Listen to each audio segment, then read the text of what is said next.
Syarat perpanjangan kontrak bagi pegawai dan guru tidak tetap di Gorontalo, yakni telah divaksin COVID-19 dosis kedua. Syarat ini berdasarkan kebijakan yang dikeluarkan Gubernur Gorontalo untuk meningkatkan capaian vaksinasi.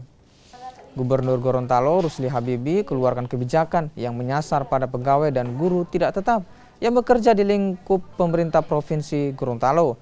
Perpanjangan kontrak bagi pegawai dan guru tidak tetap akan dilakukan dengan syarat telah diberi dosis kedua dan mengajak 5 anggota keluarganya untuk divaksinasi.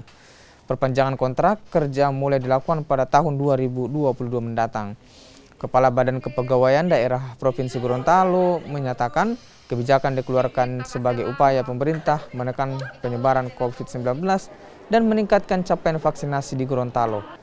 Capaian vaksinasi di Gorontalo sendiri kini mencapai 64%. Mereka sudah bekerja tahun ini, dipersyaratkan yaitu wajib vaksin. Nah, wajib vaksinnya vaksin dosis 2, gitu.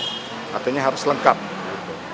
Nah, di samping itu juga keluarganya diminta ya untuk divaksin, keluarga yang ada dalam satu rumah, satu kediaman di mana yang bersangkutan tinggal.